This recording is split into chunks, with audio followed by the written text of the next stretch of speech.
ये episode Tales and Demons and God की comic पर बेस है। अभी तक इसके कोई भी एपिसोड नहीं आए हैं, इसलिए हम इसे ऐसे एक्सप्लेन कर रहे हैं। तो अभी तक आपने देखा था कि गॉडेस नियरली से कहती है कानून को समझना बहुत मुश्किल है। इससे पहले कि आप इसका एक अंश भी महसूस कर सके, आपको यहाँ 20 साल के लिए खुद को एकांत में रहना पड़ सकता है। नियरली इस बात को सुनकर शॉक हो जाता है और कहता है 20 ईयर, क्या आप इसे गलत तरीके से कर रही है? गॉडेस नियरली की बात सुनकर कहती है कि 20 साल पहले से ही बहुत तेज है। जब हमने कानून को वापस लिया तो हमें कम से कम 50 या 60 साल लग गए। इसके अलावा उस युग के दौरान अनगिनत लोग लॉ को समझ रहे थे और यह तब था कि लॉ की शक्ति सबसे बड़ी थी और अब लॉ की शक्ति बहुत कमज़ोर है। नियरली गॉडेस से कहता है कि मैं बस इसे 1 महीने के लिए कोशिश करूँगा। अभी मेरे पास इन मामलों के लिए ज़रा भी वक्त नहीं है। नियरली अपने मन में सोच रहा था कि जब कल्टीवेशन की बात आती है तो एक तो 10,000 के नीचे खड़ा करना होता है। लॉ की शक्ति कितनी भी गहरी क्यों न हो, मुझे निश्चित रूप से 20 साल नहीं लगेंगे। गॉडेस नियरली से कहती है कि चलो हमें एक बार कोशिश करके देख लेना चाहिए, और यह भी कहती है कि कानून की शक्ति विकसित करने का पहला नियम अपने शरीर को मजबूत बनाना है। ये ब्लैक स्प्रिंग मेरी डिवाइन शक्तियों के साथ मुझसे जुड़ा हुआ है। मैं बैरियर खोल दूंगा और आप अपने शरीर को निखारने के लिए इस ब्लैक स्प्रिंग के झरने में प्रवेश कर सकते हैं। अगर आपका शरीर इस लॉ की शक्ति को सह नहीं सका तो आपका पूरा शरीर विस्फोट हो सकता है।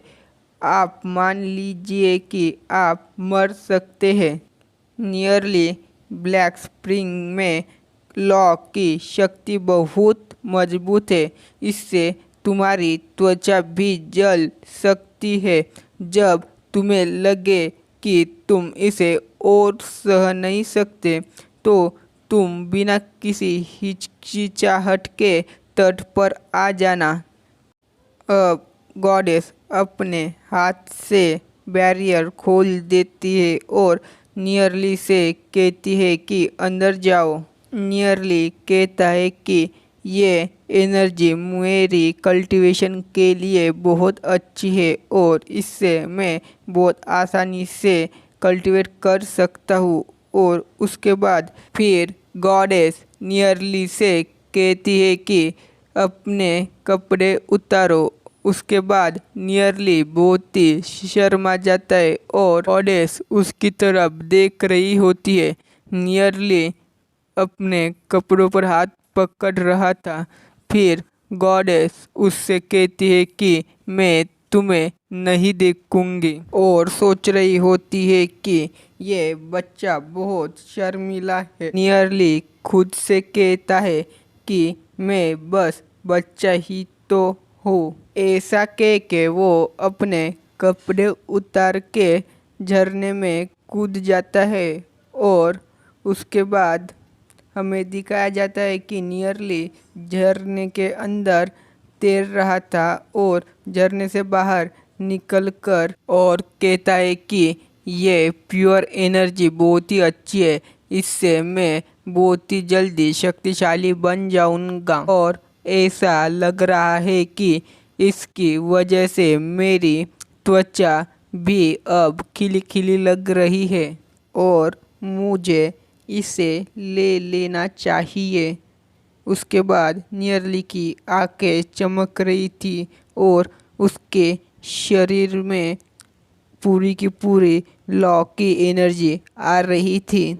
मुझे इसे एब्जॉर्ब करते समय बहुत ही अच्छा लग रहा है और मुझे इसे जल्दी से जल्दी पूरी तरह से एब्जॉर्ब करना चाहिए। उसके बाद नियरली उस स्प्रिंग की सारी एनर्जी एब्जॉर्ब कर रहा था और दूर से गॉडेस उसे देख रही थी। एक गॉडेस होने के नाते मैं सभी के थॉट पढ़ सकती हूँ, पर मैं नियरली के थॉट्स नहीं पढ़ सकती।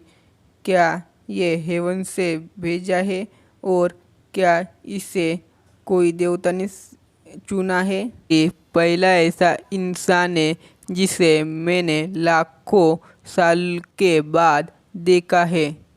लॉ की शक्ति असाधारण रूप से मजबूत है।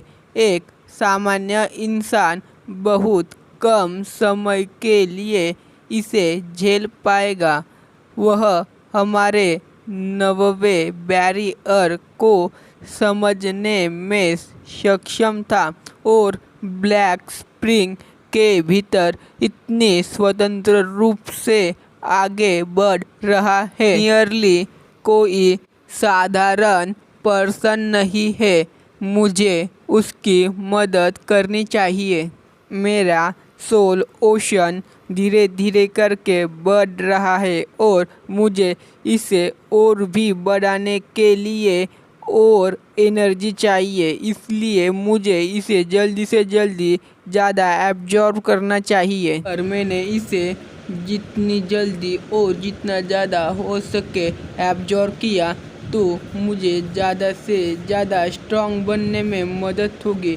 मुझे और चाहिए और मुझे इससे और ज़्यादा चाहिए। नियरली ऐसा कह रहा था और एनर्जी जितनी हो सके उतनी ले रहा था। इससे वो 4 स्टार गोल्ड रैंक पर पहुंच जाता है और उसकी दोनों मार्शल सोल बहुत स्ट्रांग हो जाती है। गॉडेस सोच रही थी कि यह कैसे संभव है।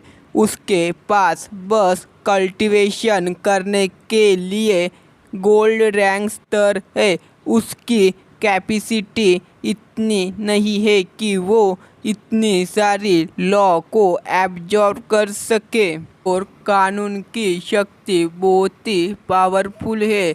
लेजेंडरी रैंक का भी वॉरियर इसे इतनी आसानी से नहीं ले सकता, पर नियरली बहुत ही आसानी से इसके द्वारा कल्टीवेट कर रहा है। इतनी सारी एनर्जी लेने के बाद भी नियरली को और चाहिए, इसलिए वो झरने में कूद जाता है और झरने के अंदर चला जाता है।